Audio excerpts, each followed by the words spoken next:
안녕하십니까. 좋은 토론회를 만들어 주셔서 감사합니다. 기호 6번 김동석입니다. 제가 출마를 결심한 건 작년 파업 투쟁이 허망하게 끝나는 것을 지켜보면서입니다. 투쟁의 열병이 한여름밤에 꿈처럼 사라지고 난 현재 의사에게 남은 것은 분열과 원망 그리고 짓밟힌 젊은 의사의 꿈만이 덩그렇게 나뒹굴고 있습니다. 대한의사협회는 국민에게도 의사회원에게도 신뢰를 잃었습니다. 국민과 회원에게 신뢰를 회복하는 것이 차기 의협회장의 사명이라고 생각합니다. 저의 캐치프레이즈는 의사의 귀환입니다. 의사를 다시 의사답게, 의협을 다시 의협답게. 이제 모든 것을 제자리로 돌려놓겠습니다. 저의 가장 큰 자산은 성공한 투쟁을 이끈 경험이 있다는 것과 오랜 회무 경험으로 협상력도 인정받고 있다는 것입니다. 정부가 인공 임신 중절 수술을 비도덕적 진료 행위로 규정하고 업무정지 처분을 고시했을 때 중절 수술 전면 거부, 준법 투쟁을 이끌고 수면하에서는 협상을 진행하며 보건복지부 장관의 처벌 유예 선언을 받아냈습니다. 결국 헌법 불합치 판결로 이어지면서 산부인과 의사의 좋은 글씨가 사라졌습니다. 저는 의사가 구속되는 것을 근본적으로 해결하기 위해 의료사고처리특례법 제정을 행동으로 옮겼습니다. 법안을 가지고 국회의원들을 찾아다니며 전달했고 입법을 호소했습니다. 국회의원께서는 입법조사처에 의뢰하여 검토 의견서를 받아주셨습니다. 의료사고처리특례법 제정을 하는 청와대 국민청원도 했습니다. 저는 포기하지 않을 것이며 끝까지 법 제정을 위해 노력할 것입니다. 저는 젊은 시절 의료교 회무를 시작하여 서울시 의사의 의무이사, 서울시 강서구 의사회장, 대한의사협회 기획이사, 의료정책연구소 운영위원, 대한개원예회 산부인과 의사에서 임원을 역임하고 현재는 두 단체의 회장을 맡고 있습니다. 다양한 경험과 인맥을 쌓아왔습니다. 대외적 활동에서 막힘없는 행보가 가능한 후보입니다. 반드시 의협을 개혁하여 국민과 의사회원에게 신뢰를 받을 수 있도록 기호 6번 김동석이 만들겠습니다. 저를 선택해 주십시오. 감사합니다. 공통질문에 대해서 답변 드리겠습니다. 1번 소통과 참여입니다. 평소 제가 가진 철학은 의사협회는 정부와 함께 의료정책을 만들고 수행하는 큰 틀의 업무를 담당하고 세부적이고 개별적인 사안은 각 직역이 정책 결정을 하는 주체가 되어야 한다고 생각합니다. 따라서 교수, 지도 전문의, 전공의가 각자의 전문적 분야에 다양한 역할을 맡아 함께 참여하여 머리를 맞대고 문제를 해결하는 과정에서 소속감과 자부심을 고취하고 이것이 실질적으로 권익을 보호하는 중요한 결과를 만들어야 합니다. 의협이 실질적으로 참여할 수 있는 공간을 만들어 드려야 합니다. 임신한 여의사 지원 대책은 제가 산부인과 의사로서 반드시 있어야 한다고 생각합니다. 전공의 경우는 수련에 불이익이 없도록 특별 대책을 수립하고 임신, 출산, 육아, 휴직을 보장하도록 노력하겠습니다. 대정부 대국민 대응 방안에 대한 계획입니다. 누구나 인정하듯 그동안 의협은 회장의 정치적 편향과 보여주기식 투쟁으로 인해 국민과 회원의 신뢰를 잃었습니다. 투쟁은 수단일 뿐 목적이 되어서는 안 됩니다.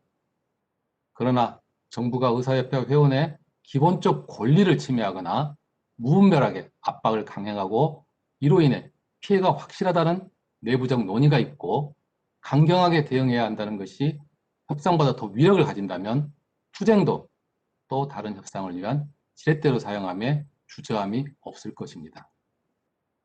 의사면허 취소 법안은 보건복지부에서 논의할 때 저는 미리 문제점을 파악하고 성명서 발표, 또 고용인 의원께 공개 질의서, 간호사가 백신을 주사하도록 해야 한다는 이재명 지사에게는 공개 토론회를 제안했습니다. 선거운동을 중단하고 법사위원회가 열리는 국회 본청을 찾아가 의원들께 문제점과 부당함을 설명했습니다.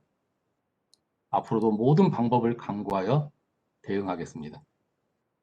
의협과 의회 회장의 정치 사회적 성격에 대해서 말씀드리겠습니다. 의협 회장의 정치적 행보, 특히 특정 정당의 정치색을 띠는 것은 의협이 정부와 협상을 포기한 것과 마찬가지입니다. 이번 최대집 회장은 3년 임기 내내 현안이 있을 때마다 야당 측 인사와 만나서 해결책을 논의하는 모습을 여러 차례 언론에 보였습니다. 그리고 최근 의협 회장께서 임기가 끝나면 정치를 하겠다고 선언했습니다. 의협 회장이 개인적 정치 욕심을 위해 단체를 이용한 꼴이 되었습니다. 저는 의협 회장이 되려는 경우는 특정 정당에 치우친 행보를 하면 안 된다고 생각합니다. 의사노조 설립은 필요하다고 생각합니다. 투쟁만을 위해서가 아니라 노조 활동을 하면서 한국노총이나 민주노총의 산하가 된다면 노총과 소통체들을 만들 수 있는 기회도 되는 것입니다. 법적 가능성 검토하여 직능별, 지부별 노조 설립을 지원하겠습니다. 이상입니다. 예, 감사합니다. 너무나 정확한 시간에 딱 맞춰주셔서 감사합니다. 그러면 제가 공약 강요 하나부터 시작해서 지금 선생님 앞으로 나와 있는 질문들을 말씀드립니다. 저는 공약을 하나 강요드리고 싶은데 다시는 의협회장은 삭발이나 수염 기르기 뭐 이런 거 안 하시는 거로 공약해 주시면 어떨까 생각이 드는데요. 어떠신지 모르겠습니다. 저는 지금까지 의사의 일을 하면서 저에 대한 평가는 굉장히 합리적이고 토론이나 이런 공청회 이런 데서 발표하는 것들을 보시면서 신뢰가 갈 수 있는 후보라고 여러 선생님들이 판단하고 또 그렇게 생각합니다. 저에게 투쟁성은 저는 전략과 전술이 있는 투쟁은 할 수 있다고 생각합니다. 그러나 보여주기식이거나 과격한 투쟁은 국민에게 신뢰를 받을 수가 없습니다. 제가 아까 예를 들었지만 중재술 같은 경우는 분명히 그 투쟁에 있어서 목표가 있었고 또 국민이 이해를 했습니다. 국민의 협조를 받았고 홍보가 되고 이런 것들이 중요하다고 생각합니다. 저는 과격한 투쟁은 하지 않겠습니다. 그러나 투쟁을 해야 할 때는 절대로 물러서지 않겠습니다. 물론 삭발이나 뭐 흉기를 사용하는 이런 투쟁은 절대로 지양하겠습니다. 예, 알겠습니다. 지금 전공의 선생님들이 이번 회장님 후보들한테 거는 기대가 상당히 큰 것 같습니다. 그 질문이 여러 개가 올라왔는데 그 중에 제가 다는 못하고요. 합쳐서 요약을 해서 몇 가지 저는 질문을 드리고자 합니다. 지금 보면 전공의 수련에 있어서 문제인데 이게 대국민적인 문제인데 환자들이 전공의가 환자 보면 학생이 환자 보면 막 싫어하는 일이 벌어지죠. 이런 걸 대국민적으로 개선해 나가야 미래에 좋은 의사가 만들어질 텐데요. 뭐 거기에 대해서 물론 수련병원이 가장 큰 현재 의협의 문제가 그래 전공의는 수련병원 수련위원회가 있죠. 그죠? 또 의학회 수련위원회가 있으니까 계속 의협의 중심부의 논제에서는 이상하게 전공의 문제는 빠져 있는 거예요. 그러다가 갑자기 투쟁할 일이 생기면 나와라 그러고 이렇게 돼 있기 때문에 이 전공의가 수련의 열의를 갖고 있어도 의료 환경에 경험에 제한이 되는 경우가 있습니다. 대국민적인 문제도 있고 그래서 의사협회가 정말 의사들의 법정단체라면 아무리 산하기관이긴 하지만 의학회 그리고 병원협회 깊숙이 관여해야 된다고 생각하는데 어떠한 해법을 갖고 계신지 이렇게 한번 여쭤보달라고 전공의들이 정말 간절하게 요청했는데요. 네, 이번 투쟁에서 전공의들이 또 젊은 의대생들이 보여준 힘은 대단했습니다. 사실 투쟁이 더 성공할 수 있으려면 지역의사회에서 많은 대원이들이 협조를 했었어야 됩니다. 그런데 의협의 어떤 소통의 문제나 여러 가지 어떤 갈등 구조가 있어서 그렇게 못한 점이 굉장히 아쉽고요. 그분들에게 일단 가장 큰 피해를 준 거에 대해서 정말 사과를 드립니다. 병원에서 전공의가 수련을 하는 것은 특히 산부인과 의사 같은 경우는 저도 지난번에 의학교육협의회에 참여를 하고 있는 대기업 회장이지만 그런 이야기를 했었습니다. 산부인과에서 내진이나 이런 걸 전공의도 또 해야 되는데 요즘 인권을 중시한다는 등 뭐 이런 여러 가지 그 환자 입장을 자꾸 대변하다 보니까 환자들이 대학에 올 때는 당연히 수련이 하고 있다는 걸 알고 와야 될 거고, 앞으로 그 환자 진료에 있어서 전공의들이 참여할 수 있도록, 요즘 마치 전공이나 뭐 다른 의사가 메이저 수술을 할 때 담당 교수님께서 빠지면 그분들이 수술하는 게 잘못된 걸로 인식을 시키고 있습니다. 그게 아닌다는 것을 국민한테 홍보를 해야 되고, 어차피 수련병원에 왔을 때는 수련이들에게 기회를 주는 것도 환자의 의무일 수 있습니다. 그래서 그런 거에 대해서 적극적으로 국민에게 알려서 앞으로 우리 수련할 때, 뭐 산부인 같은 경우는 전공의 선생님들이 내진하거나 이럴 때 당연한 걸로 받아들이는 그런 시스템이 돼야 될 겁니다.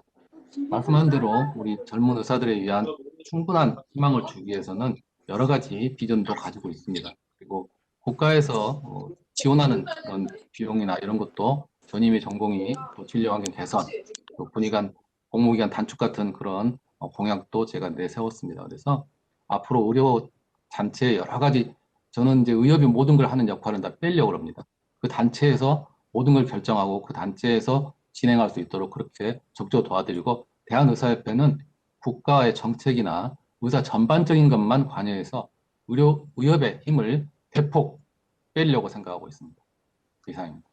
예, 감사합니다. 지금 시간이 한 2분 조금 넘게 남은 것 같습니다. 아까 먼저 후보들한테도 하는 질문인데요.